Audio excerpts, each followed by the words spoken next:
നമസ്കാരം. എൻട്രാക്കൾട്ട് entertainment travel culture എന്ന ഈ ചാനലിലേക്ക് ഏവർക്കും സ്വാഗതം. ഇത് കടലുണ്ടിയിൽ പോയി ചേരുന്ന കടലുണ്ടി പുഴയാണ്. ഇതിന്റെ തീരത്താണ് വള്ളിക്കുന്നുള്ളത്. ഇതാണ് പ്രശസ്തമായ നിറങ്കൈത കോട്ട ക്ഷേത്രം. ഈ പൊതുവെ ക്ഷേത്രങ്ങളുടെ ഉള്ളില് ഫോട്ടോഗ്രാഫി അലൗ ചെയ്യുന്നില്ല. പിന്നെ ഞാൻ എത്തിയത് അൺടൈമിലുമാണ്, അതുകൊണ്ട് ഞാൻ അകത്തേക്ക് പോകുന്നില്ല. ഇതിന്റെ ഐതിഹ്യവും പ്രാധാന്യവും ഞാൻ പുറത്തു നിന്നുകൊണ്ട് വിവരിച്ചു തരാൻ ശ്രമിക്കാം. ഇവിടുത്തെ വിഗ്രഹത്തിന് ഒരു പ്രത്യേകതയുണ്ട്. ഇത് ബാലശാസ്താവാണ്, സ്വയംഭൂവാണ്. മറ്റൊരു പ്രത്യേകത എന്ന് പറയുന്നത് ഉച്ച സമയത്ത് ശ്രീരാമസ്വാമിയെയാണ് ഇവിടെ പൂജിക്കുന്നത്. നമുക്ക് പതുക്കെ നടന്ന് മുകളിലേക്ക് കയറാം. ഈ ക്ഷേത്രത്തിലെ ശിവനും അതുപോലെ തന്നെ ഗണപതിയും ഉപദൈവങ്ങളായിട്ട് ഇവിടെ പൂജിക്കുന്നുണ്ട്. ഒരു പാറയിൽ നിന്ന് ഇറ്റിറ്റു വീഴുന്ന വെള്ളത്തിൽ നിന്നാണത്ര, വെള്ളം കൊണ്ടാണത്ര ഇവിടെ നിവേദ്യം തയ്യാറാക്കുന്നത്. പിന്നെ ഇതിലത്തെ ഒരു കിണർ വളരെ പ്രശസ്തമാണ്. ആ കിണർ ഒരിക്കലും നിറയുകയോ അല്ലെങ്കിൽ വറ്റുകയോ ചെയ്യില്ല എന്ന്. അതിലേക്ക് ഈ ക്ഷേത്രത്തിന്റെ ഉള്ളിൽ നിന്ന് തന്നെ ഒരു വഴി വേറെയുണ്ട് കിണറ്റിലേക്ക്. നമുക്കിതിന്റെ സൈഡിൽ കൂടെ ഒരു വഴിയുണ്ട്, അതിലൂടെ വേണം കോട്ടയിലേക്ക് പോകാൻ. അപ്പൊ അതൊരു ക്ഷേത്രമാണ്. അവിടെ കുറെ നായ്ക്കൾ കിടക്കുന്നുണ്ട്. ഒരു ഒഴിഞ്ഞ സ്ഥലമാണ്, കുന്നാണ്. കുന്നിന്റെ മുകളിലേക്കാണ് പോകേണ്ടത്. ഇവിടെ കണ്ടോ, പാറയുടെ മുകളിൽ കൊത്തിണ്ടാക്കിയ സ്റ്റെപ്പ് കണ്ടോ. ഒരു കാര്യം മറന്നുപോയി, ഇവിടെ ഉച്ചയ്ക്ക് മാത്രം ശ്രീരാമസ്വാമിയെ പൂജിക്കാനുള്ള ഒരു കാരണം എന്ന് പറയുന്നത്, വില്വമംഗലം സ്വാമിയാര് ഇവിടെ ഒരു പ്രാവശ്യം ഉച്ചയ്ക്ക് വന്നിട്ട് ഇത് ശ്രീരാമസ്വാമിയാണെന്ന് ധരിച്ച് ഇവിടെ ഒരു പൂജ നടത്തിയിത്രേ. അന്നു മുതൽക്കാണ് ഇത് ഇങ്ങനെ. ഇപ്പൊ കേരളത്തിലെ അപൂർവക്ഷമായ ഒരു ക്ഷേത്രമാണ് ഇങ്ങനെ. അതായത് ശാസ്താവിന്റെ ക്ഷേത്രം, അത് ഉച്ചയ്ക്ക് ശ്രീരാമസ്വാമിനെ ആരാധിക്കുന്നത്. അതാണ് ഇതിന്റെ ഒരു പ്രത്യേകത. ഇങ്ങനെയുള്ള അപൂർവമായ ഒരു ക്ഷേത്രമാണ് നമ്മളിപ്പോൾ കണ്ടത്. പിന്നെ വേറെയും പ്രത്യേകത ഉണ്ട്. ഇവിടെ കൊടിയേറില്ല. ഉത്സവത്തിന് കൊടിയേറുകയല്ല ചെയ്യുന്നത്. ഉത്സവം തുടങ്ങുന്നതിന് മുന്നായിട്ട് ഇവിടെ ഹോമമാണ് ഇവിടെ ഉണ്ടാവാറുള്ളത്. അതാണ് ഇതിന്റെ ഒരു മറ്റൊരു പ്രത്യേകത. ഉത്സവം തുടങ്ങുമ്പോൾ ഈ കളം വരച്ച് അതിൽ ധർമ്മശാസ്താവിന്റെ ചിത്രമാണ് ഈ കളർപ്പൊടി കൊണ്ട് വരയ്ക്കുന്നത്. അത് കോമരക്കുറുപ്പാണ് ചെയ്യാം. കല്ലിൽ കൊത്തിയിരിക്കുകയാണ് ഈ പടിയൊക്കെ. എനിക്ക് ഈ സ്ഥലമൊന്നും വലിയ പരിചയമൊന്നുമില്ല. ഇവിടെ എന്തൊക്കെ കിടങ്ങുകളോ ടണലോ അങ്ങനെയുള്ള കാര്യങ്ങൾ, ട്രഞ്ചൊക്കെ ഉണ്ട് എന്നൊക്കെ കേട്ടിട്ടുണ്ട്. അപ്പൊ ഇതൊരു കിടങ്ങാണെന്ന് തോന്നുന്നു ഈ സൈഡിൽ കൂടെ ഉള്ളത്. ഇവിടെ ആരോടെങ്കിലും ചോദിക്കാച്ച ഒരു മനുഷ്യന്റെ കുട്ടി ഈ പരിസരത്തില്ല ഈ സമയത്ത്. കഴിഞ്ഞ വീഡിയോയിൽ ഞാൻ കുറച്ച് ചരിത്രം പരപ്പനാട് രാജ്യത്തിനെ കുറിച്ച് പറഞ്ഞിരുന്നു. അതിൽ കുറച്ച് ഭാഗങ്ങൾ കൂടി ഞാനിപ്പോ കൂട്ടിച്ചേർക്കാം ഉള്ള സമയം വെച്ച്. അതായത് ഇത് നമ്മളിപ്പോ നിൽക്കുന്നത് വള്ളിക്കുന്നാണ്. ഈ പരപ്പനാട് രാജ്യത്ത് 5 തറകളായിരുന്നു. ആദ്യത്തെ ഒരു തറയാണ് ഈ വള്ളിക്കുന്ന്. എല്ലാ തറകൾക്കും ഒരു ശിവന്, അതായത് ഒരു ശിവക്ഷേത്രത്തിനെ ചുറ്റിപ്പറ്റിയാണ് ഈ തറകൾ ഉണ്ടായിരുന്നത്. വള്ളിക്കുന്നിലെ ശിവക്ഷേത്രം എന്ന് പറയുന്നത് തെക്കിൽ ശിവക്ഷേത്രമാണ്. അതുപോലെ മണ്ണൂര് എന്നുള്ളത് മണ്ണൂര് ശിവക്ഷേത്രം. അതുപോലെ മൂന്നാമത് ചേലമ്പ്ര എളന്നുമ്മൽ ശിവക്ഷേത്രം. പിന്നെ തേഞ്ഞിപ്പാലം, അപ്പൊ അവിടെ പാപനൂർ ശിവക്ഷേത്രമുണ്ട്. പിന്നെ വെണ്ണയൂര് ശിവക്ഷേത്രം. ഇങ്ങനെ 5 തറകളാണ്. ഇവിടെയൊക്കെ ഈ നിലമൊക്കെ ഞങ്ങൾക്ക് കാണിച്ചു തരുന്നത് കണ്ടോ. ഇവിടെ ഒരു മതില് പോലെ ഉണ്ട്. ഇത് കോട്ടമതിലല്ല, പിന്നീട് കെട്ടിയുണ്ടാക്കിയതാന്ന് അറിയില്ല. ഇവിടെ പൊളിച്ചിട്ട കല്ലുകൾ ഇഷ്ടം പോലെ കാണാനുണ്ട്. അവിടെ പോകണം കോട്ട, അങ്ങോട്ട് കയറണം. അപ്പൊ അതിലേക്ക് വഴി തപ്പിക്കൊണ്ടിരിക്കുകയാണ് ഞാൻ ഈ ഭാഗത്ത്. പരപ്പനാട് കോവിലകം 1425 വടക്കേ പരപ്പനാടും തെക്കേ പരപ്പനാടുമായിട്ട് വിഭജിക്കപ്പെടുന്നത്. പലതും ഓരോ അംശങ്ങളായി തിരിച്ചിരുന്നു. അങ്ങനെ ബേപ്പൂർ അംശത്തില് 4 കോവിലകം ഉണ്ടായിരുന്നു.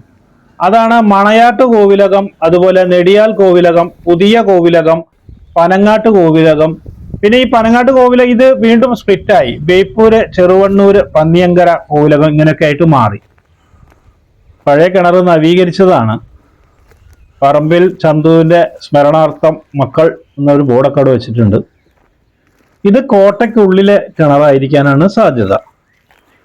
പരപ്പനാട് രാജ്യത്തിന്റെ തലസ്ഥാനവും അതുപോലെ സൈനിക ആസ്ഥാനവും ആയുധ പരിശീലനമൊക്കെ കൊടുത്തിരുന്നത് നമ്മളിപ്പോൾ ഈ നിൽക്കുന്ന ഈ കുന്നാണ്. എന്ന് പറഞ്ഞാൽ കോട്ട നിന്നിരുന്ന ഭാഗത്തേക്കാണ് നമ്മളിനി കയറി പോകുന്നത്. ഇതൊക്കെ പിന്നീട് നവീകരിച്ചതാണ്. ടൈലൊക്കെ ഇട്ടിട്ട് നല്ല ഭംഗിയാക്കിയിട്ട് നല്ല പരന്നതുപോലെ ഇപ്പൊ തോന്നുന്നുണ്ട്. ആ പരന്നത് തന്നെ മനസ്സിലാക്കാൻ ഇവിടെ കെട്ടിടങ്ങളൊക്കെ ഉണ്ടായിരിക്കും. അതിന്റെ കിടങ്ങും മറ്റു കാര്യങ്ങളൊക്കെ ഉണ്ട്. ഞാൻ ടണല് നോക്കി പല ഭാഗത്തും കണ്ടില്ല. രാജാരവിവർമ്മയും സഹോദരനും ബേപ്പൂരിനെ കുറിച്ച് പരാമർശിച്ചിട്ടുണ്ട്. പ്രത്യേകിച്ച് മണയാട്ട് പ്രദേശത്തെ കുറിച്ചാണ് പരാമർശിച്ചിട്ടുള്ളത്. അപ്പൊ ഇവർക്ക് മണയാട്ട് കോവിലുമായിട്ടും ബന്ധം ഉണ്ടായിരുന്നു. മണയാട്ട് രാജാവ് തട്ടാരി കോവിലത്തിൽ നിന്നുള്ള ആളായിരുന്നു. 18-ാം നൂറ്റാണ്ടിൽ ഹൈദരാലി ആക്രമിച്ചപ്പോൾ കുഞ്ഞിക്കുട്ടി തമ്പുരാട്ടി തിരുവിതാംകൂറിലേക്ക് പോയി. കണ്ടോ, ഈ പരന്ന സ്ഥലത്തായിരിക്കും ആയുധ പരിശീലനമൊക്കെ നടന്നിരുന്നത്. കളരിയൊക്കെ ഉണ്ടായിരിക്കും ഈ സ്ഥലങ്ങളിലൊക്കെ.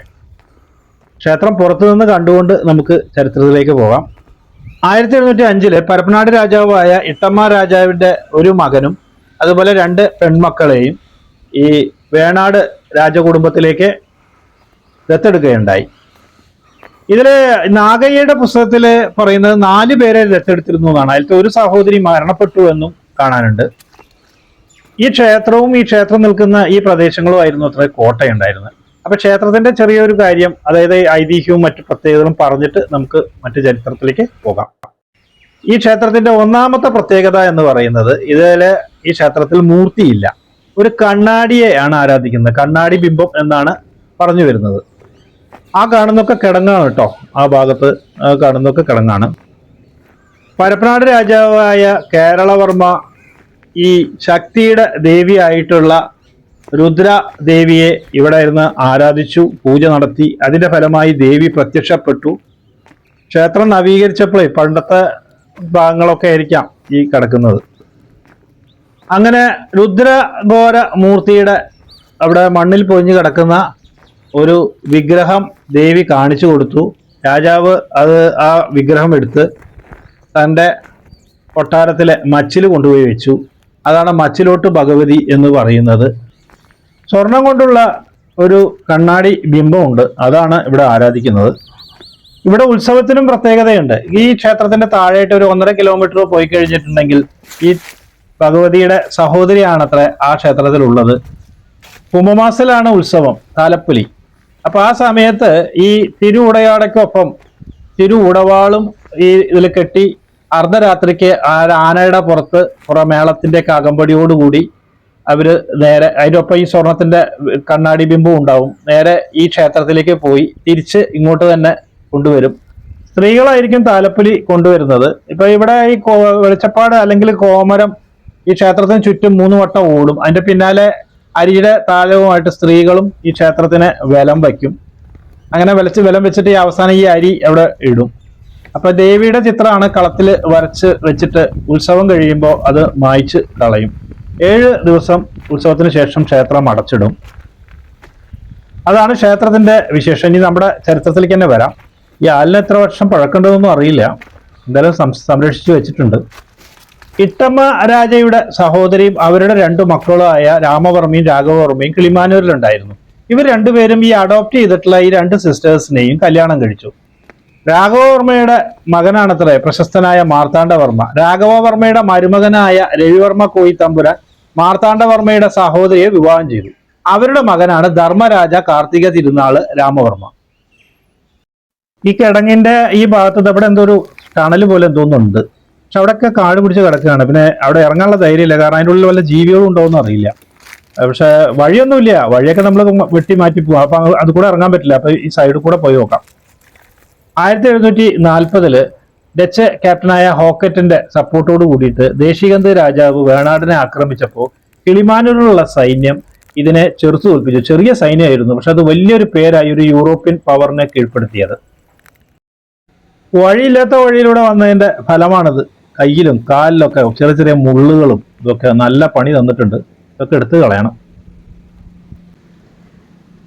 നമ്മൾ തിരിച്ചു പോവുകയാണ്. അപ്പോൾ ഈ നിറങ്കൈത കോട്ടയിലെ കുളമാണ് ഈ കാണുന്നത്. നാഗയുടെ പുസ്തകത്തില് 1723 രാമവർമ്മ അല്ലെങ്കിൽ കിഴവൻ രാജ എന്നറിയപ്പെടുന്ന രാജകുമാരൻ ജനിച്ചതെന്ന് കാണുന്നു.